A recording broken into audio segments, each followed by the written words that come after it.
contre, il y aura des procédures un petit peu à suivre. Entre autres, on vous expliquera que lorsqu'on entend la sirène, le cortège s'arrête. Lorsqu'on entend par exemple la grosse caisse, les gens se mettront boucheurs. Bref, on vous en dira plus le jour J, mais ça sera très simple. Donc le principe, c'est de venir nombreux et que cette marche soit les plus porteuses possibles de messages, en tout cas d'hommage à toutes ces victimes. L'autre manifestation, c'est la venue de Martine Bonheur sur Pont. Alors, je vous ai mis sur les petits papiers, ça sera le domaine de 5 ponts à Artigues-Louvain. C'est un domaine qui peut accueillir 504 personnes assises. Donc il y a de la place. Si on est plus que 500, je pense que les gens pourront rentrer et resteront debout. L'idée, c'est que Martine vienne sur Pont pour présenter l'association Loi 1901 qu'elle a mise en place, qui s'appelle Ensemble pour les libertés, que je vous invite à aller regarder sur Internet. C'est très bien détaillé, c'est très engageant, c'est très encourageant. En tout cas, c'est porteur d'espoir pour un avenir proche. Donc j'invite tous ceux qui se souhaitent à participer à cet événement sur Artigues-Louvain. L'entrée est libre, il n'y a pas d'inscription préalable.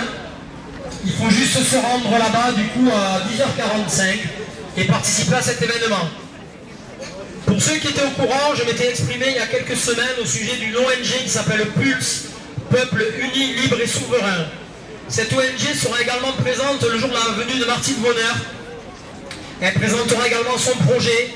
C'est une ONG qui s'est constituée il y a pas mal de temps maintenant et qui travaille sur des groupes de plusieurs personnes en fait sur les domaines sociétals actuels, c'est-à-dire ça va de l'éducation à la santé, l'économie, etc.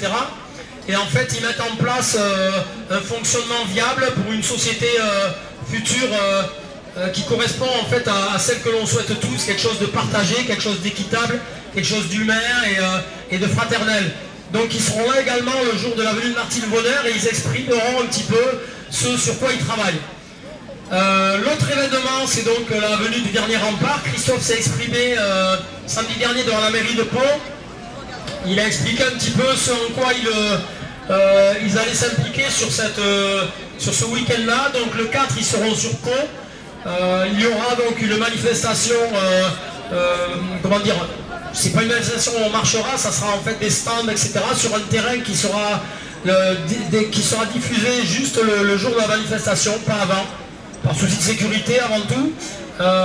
Du coup, le 4 décembre, à l'issue de la manifestation du samedi comme celle d'aujourd'hui, tout le monde est invité à venir participer au stand et à aller rencontrer les collectifs qui seront présents avec le dernier rempart.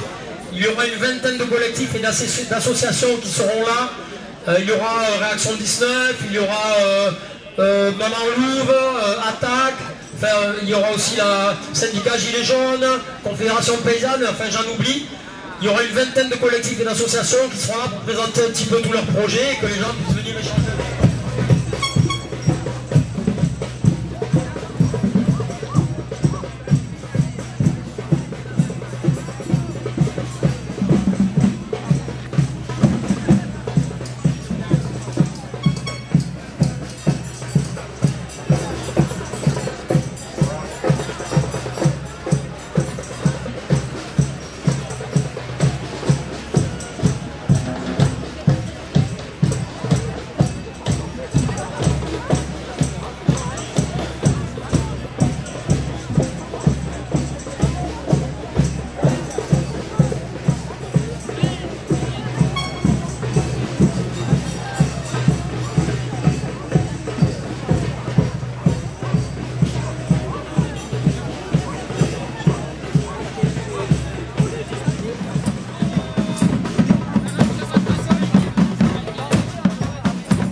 sont tous...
Attention toi, hein. Salut, ça va bien?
recommandations sortent. Sur l'année 2020, il y a eu 2% des hospitalisations qui étaient liées au Covid. 5% en réanimation. C'est-à-dire qu'en même temps, pendant cette année 2020, ils ont supprimé 5800 lits. Est-ce que vous sentez l'arnaque? Personne ne peut aujourd'hui dire qu'il ne sait pas. Les gens qui ferment les yeux, ils le ferment parce qu'ils le veulent le fermer. Ils n'ont aucune justification. Maintenant, ils ont essayé de taire toutes ces informations dans les médias mainstream pour éviter que fuite et que les gens n'y aillent pas. Aujourd'hui, les gens qui sont enchaînés à leur passe sanitaire vont être contraints petit à petit, même s'ils ne le croient pas, et même s'ils vous disent que mais non, c'est juste que pour les 65 ans, bande de menteurs. Aujourd'hui, c'est pour les plus de 65 ans, et ça deviendra effectif pour tout le monde d'ici pas longtemps, même si on veut nous faire croire le contraire. Aujourd'hui, on est face à des maîtres chanteurs. Je pèse mes mots, ils n'engagent que moi. On est face à des maîtres chanteurs. Et si vous continuez à écouter et à appliquer leurs règles, vous condamnez les autres. D'accord? Moi, il est hors de question que je cède à quelque chantage que ce soit. Et les gens, je leur dis d'aller se faire enculer. C'est clair? Moi, je vais dire une chose très simple. Le pass sanitaire, je ne l'ai respecté qu'une seule fois parce que je devais aller à la convention de tatouage avec un ami parce que je fais du tatouage. Et je l'ai fait pour rendre service à mon pote. Parce qu'il devait présenter une pièce pour la convention, pour un concours. D'accord? Aujourd'hui, il y a 50 millions de moyens de vivre sans cette saloperie. D'accord? Les gens qui cautionnent cette chose, et je rappelle au passage qu'on peut les poursuivre en justice, ceux qui font appliquer le pass sanitaire, au titre de l'article 225.1 et suivant du code pénal, pour discrimination liée à l'état de santé. Aujourd'hui, ces gens-là ne peuvent plus dire qu'ils ne savent pas. Ça veut dire quoi, ne pas pouvoir dire qu'on ne sait pas? Ça veut dire que en poursuivant le respect du pass sanitaire, le respect de toutes ces mesures liberticides, les gens engagent leur responsabilité. Ça veut dire qu'ils se rendent complices, soit passivement, soit de manière active. Il suffit juste d'ouvrir le code pénal sur Légifrance et tout est accessible. Enfin, tant que ces salopards, ils l'ont pas encore supprimé, parce qu'au fur et à mesure qu'on sort les vérités, comme par hasard, les articles disparaissent. Mais aujourd'hui, a été balancé sur Internet depuis quelques jours l'affaire du Pfizergate. Si les 3/4 des gens qui ne sont pas là ne le savent pas, pour résumer un peu la chose, c'est tout simplement que des entreprises qui étaient soumises au test d'évaluation qui a permis la mise sur le marché des vaccins Pfizer ont trompé le public. Ils ont menti sur tout. Ils n'ont pas respecté la liste des effets secondaires, de les nommer. Ils n'ont pas informé les gens qui devaient faire l'objet de vaccination de manière libre et éclairée, comme c'est une expérience. Ils ne leur ont pas transmis la vérité. Tous ces gens-là ont engagé leur responsabilité.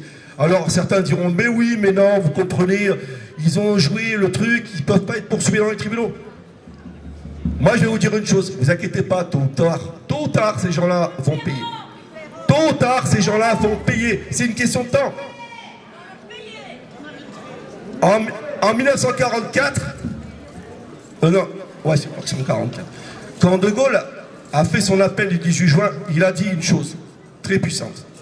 Il a dit, n'oubliez jamais, il y a dans le monde, partout, des forces incroyables qui ne demandent qu'à être mises en place pour intervenir, pour aider les gens. Alors même si aujourd'hui on est face à des gens, c'est des escrocs, c'est des menteurs, d'accord? Ils mentent, ils continuent de mentir surtout. Demain, dans le monde, il y a des forces partout.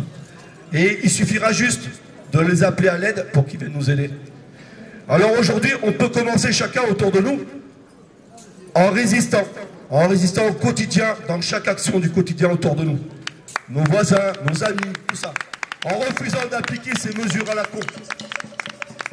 En ne serant qu'aller porter plainte contre les gens qui font respecter cette saloperie de passe sanitaire. Aujourd'hui, les gens, ils croient parce qu'ils sont libres, ils se disent « Ouais, j'ai retrouvé la vie normale ». Mais quelle vie normale, bande de charlots?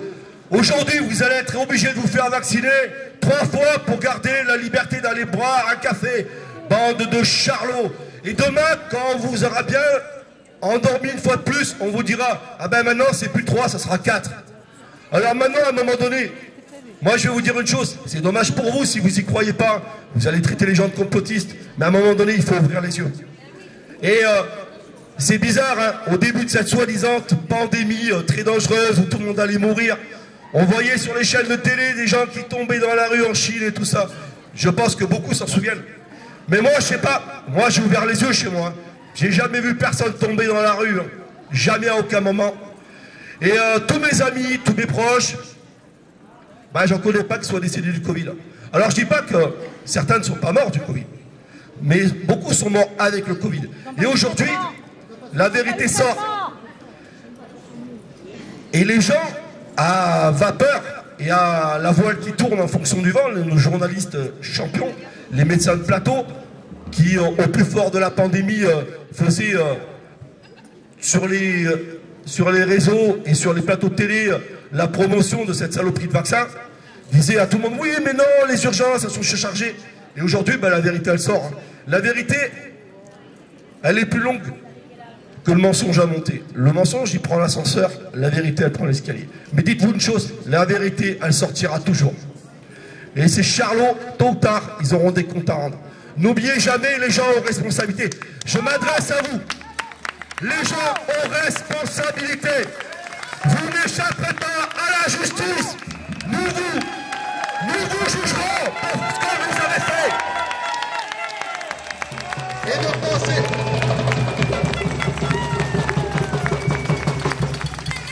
Et ne pensez pas que votre immunité diplomatique, ne pensez pas que où que vous irez dans le monde, vous serez tranquille. Nous vous traquerons, nous vous arrêterons et nous vous jugerons.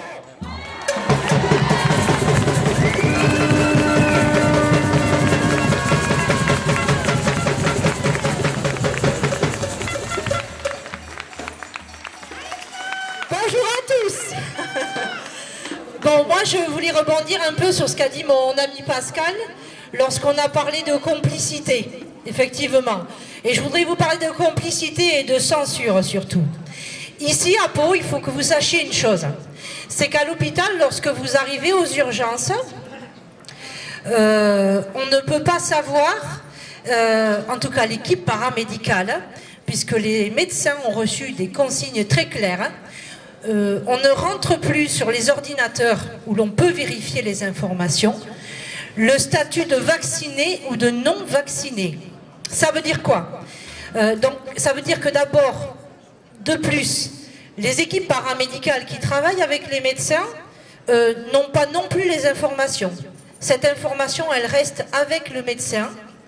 Et le médecin, effectivement, met l'information, mais au stylo-bille sur le dossier médical. Ça veut dire que personne, à moins d'en faire la demande, puisque c'est de l'ordre du secret médical, ne peut avoir accès aux chiffres qui vont dire qu'effectivement la personne arrive avec des complications dues à la vaccination. Donc on cache les informations, et tout ça avec la complicité, il faut bien le dire, des médecins. Parce que c'est ça qui a fait la différence, je pense. C'est le fait que les médecins aient cautionné ce système. Et ils se plient à ce système alors qu'ils pourraient très bien aller contre ce système. Donc si on en est arrivé là, les hôpitaux, je parle de Pau, mais de la France également, c'est parce que la plupart des médecins ont cautionné ce système. Voilà. Et s'ils ne l'avaient pas fait, on ne serait pas dans la rue ici pour lutter contre cette vaccination dont on sait aujourd'hui qu'elle fait un dégât considérable. Considérable. C'est également eux qui font remonter les informations des blessures vaccinales. Or, la plupart du temps, il faut bien le dire, ils ne le font pas. Double caution. Voilà. C'est ce que je voulais dire et que je dénonce et que je trouve incroyable, incroyable, ce déni d'information et le fait que l'on censure à tout va pour nous empêcher de savoir effectivement ce qu'il en est de cette vaccination et de ses dangers. Voilà. Donc ça, je pense que les gens doivent vraiment le savoir et le partager au plus grand nombre. Merci.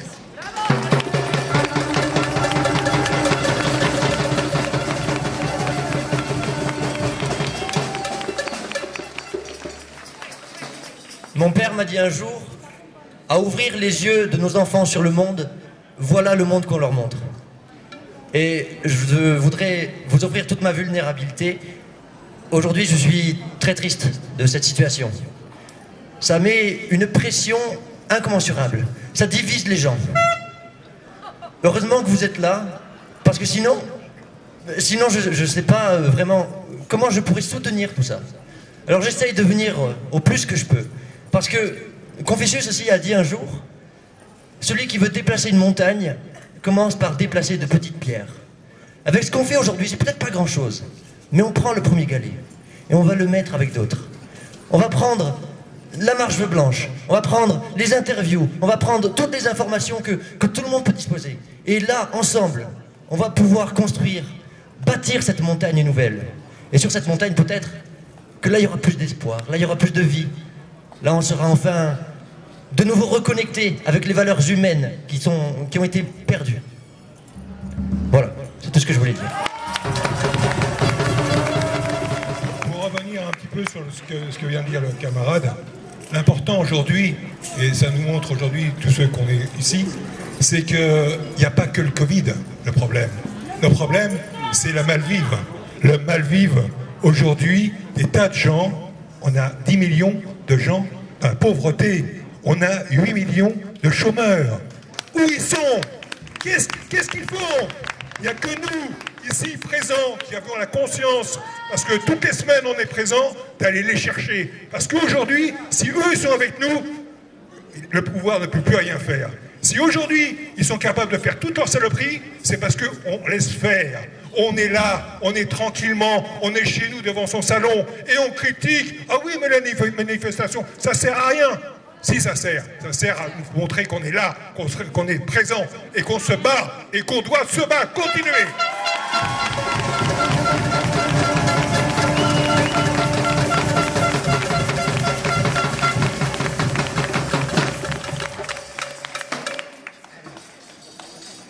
Très près, voilà. Donc, moi, je ne vais pas avoir la facilité d'expression par rapport aux personnes qui ont parlé avant moi. Juste pour vous dire, donc moi, je suis arrivée à Pau il y a un mois, le 17 octobre. C'est ça, à peu près. Donc, pour vous dire qu'au jour d'aujourd'hui, je suis ce qu'on appelle une SDF à Pau. Pour vous dire que à Pau, on peut effectivement manger sans problème. Il y a beaucoup d'associations qui existent. Ce n'est pas du tout un problème. Par contre, le gros problème à Pau, mais comme dans beaucoup de villes de France, d'après ce que j'ai compris, on ne peut pas... Enfin, on est... Comment dire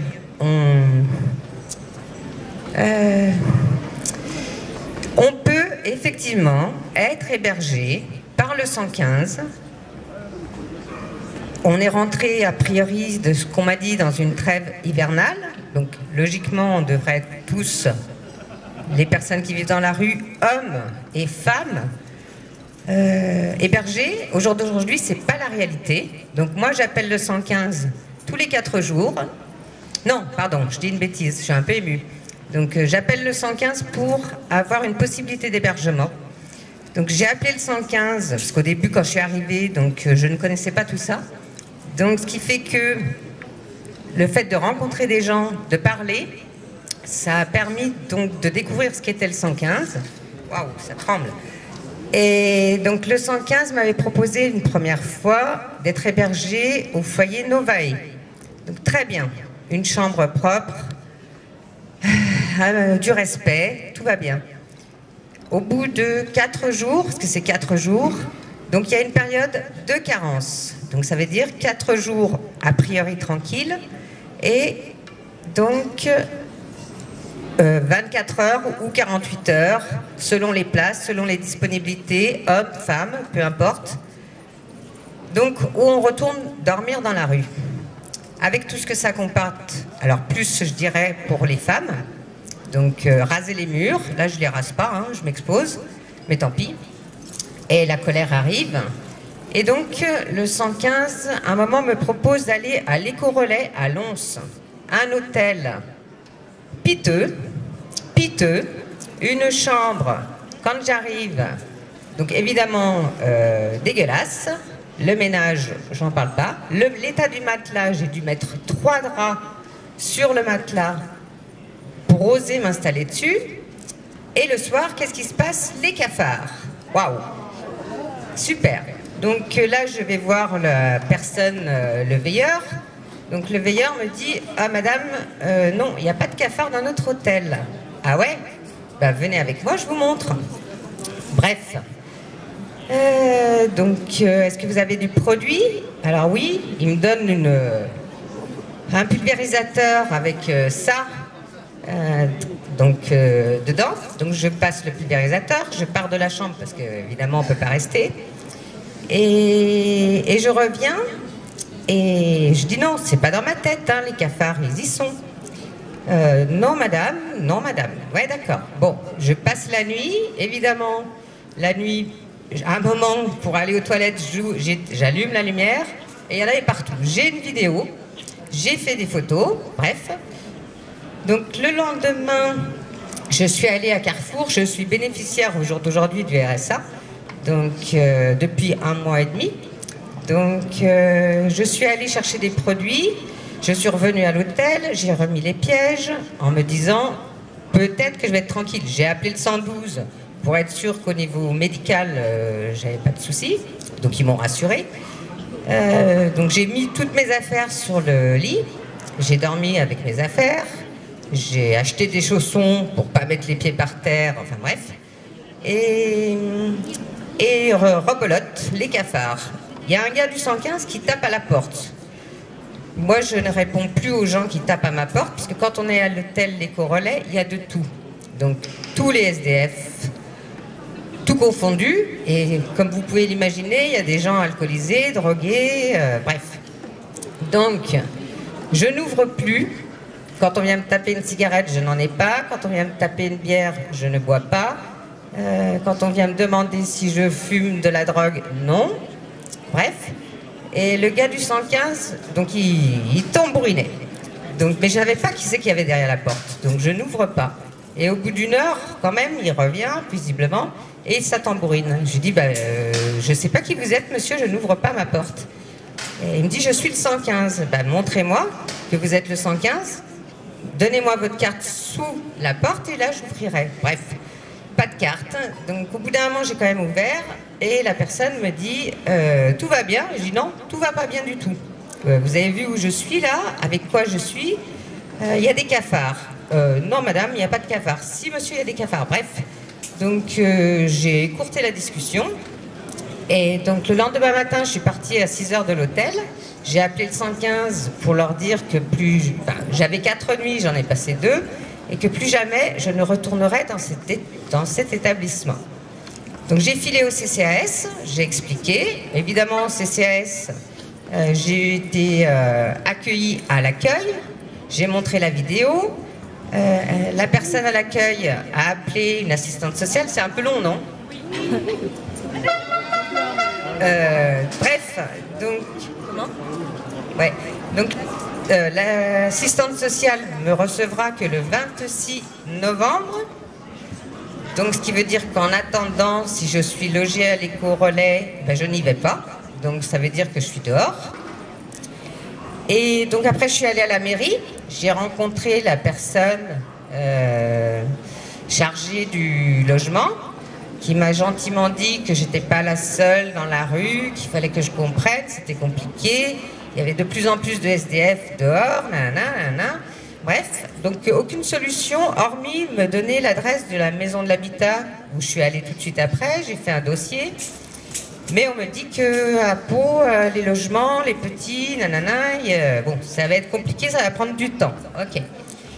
Donc voilà, tout ça pour dire, alors au jour d'aujourd'hui, donc je suis bénéficiaire du RSA. Par contre, j'ai cru comprendre que dans certaines villes, donc bientôt, les SDF seront obligés de se faire vacciner pour pouvoir percevoir le RSA. Et moi, je ne veux pas être vaccinée. Et jusqu'à maintenant, quand j'ai été hébergée, soit à l'Éco-Relais, soit au foyer Novea, personne ne m'a rien demandé. Mais si demain, on me demande d'être vaccinée, ben, je refuserai. Donc, à nouveau, la rue. Après la rue, c'est compliqué pour une femme, pour les hommes aussi, bien sûr. Très compliqué pour les deux. Par contre, une femme, elle est plus vulnérable. Et quand j'appelle les foyers d'hébergement pour les femmes, on me dit, Madame, est-ce que vous avez des enfants? Non. Enfin, si, mais grands, plus de ma responsabilité, à ma charge. Et ensuite, on me dit, est-ce que vous êtes battue? Je dis, bah non, je ne suis pas encore battue, mais ça ne va pas tarder. S'il faut qu'on me mette un point dans la figure pour que je puisse être acceptée dans votre foyer, je crois que c'est la seule solution que j'ai. Voilà. Donc tout ça pour dire que ben, c'est chouette de voir des gens là au jour d'aujourd'hui, et quand même un certain nombre, malheureusement pas suffisamment, que chacun effectivement a ses soucis perso et puis défend entre guillemets tout ça. Mais en fait, ce qui nous réunit au jour d'aujourd'hui, c'est tous la même chose, quoi. Il y en a marre de se faire maltraiter, d'être gouverné par des fantômes et des pantins. Et ce qui m'interpelle surtout, c'est effectivement en France, là je parlerai de la France, dans la mesure où on a tellement été habitué à avoir des privilèges, et certes, on a énormément de privilèges, sauf que là, on est en train de nous enlever à la fois la liberté d'expression, à la fois la liberté de vivre, et ben stop. Et je pense que pour se faire entendre, je crois, j'ai interpellé aussi Monsieur Bayrou, j'ai oublié de vous dire.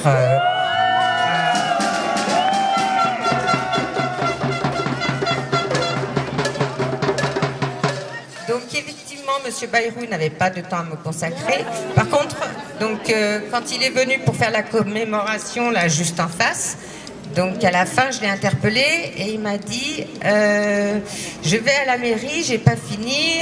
Nanana. Je lui ai dit bah, c'est pas grave Monsieur Bayrou, on se voit quand vous avez fini. Donc j'ai suivi, je suis venue là, j'ai attendu qu'il ait fini, et il y a un moment, donc quand j'ai vu qu'il commençait à se défiler, j'ai posé mon sac de couchage là, en travers, avec mes bagages, puisqu'à ce moment-là, mes bagages, je les avais sur moi.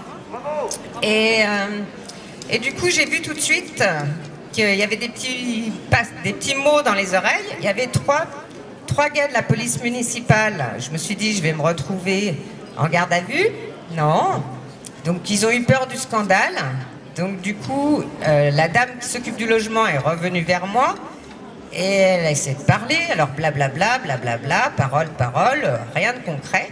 Et je dis, moi je fais comment ce soir? Parce que avec le RSA, du coup, j'avais pris une chambre à l'auberge de jeunesse de Pau, qui est géniale, avec des gens humains, des gens normaux, on va dire. Et je lui dis, mais par contre pour ce soir, ils m'ont gentiment proposé une chambre, mais je ne peux pas la payer. Enfin si, je vais faire la manche pour la payer. Mais là, ça m'a pris du temps aujourd'hui et je perds du temps. Bref, et elle m'a donné 20 € en 2 x 10. Et elle m'a dit, Madame, c'est de ma poche. Je dis, oh là là, punaise, c'est de votre poche. Merci, Madame, merci. Et comment ils font là, les autres femmes qui ce soir dorment dans la rue? Vous allez leur donner à toutes, à tous, 20 €? Voilà.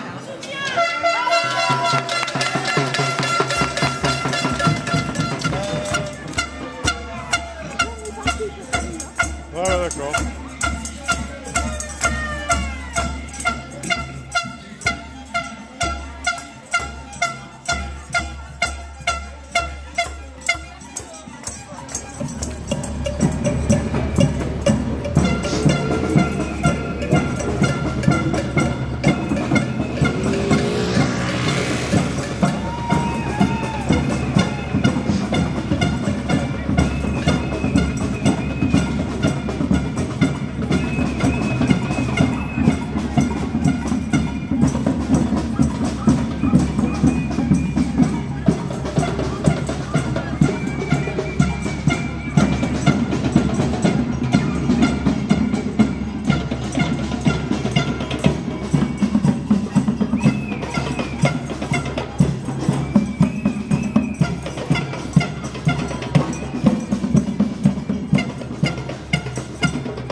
Thank you.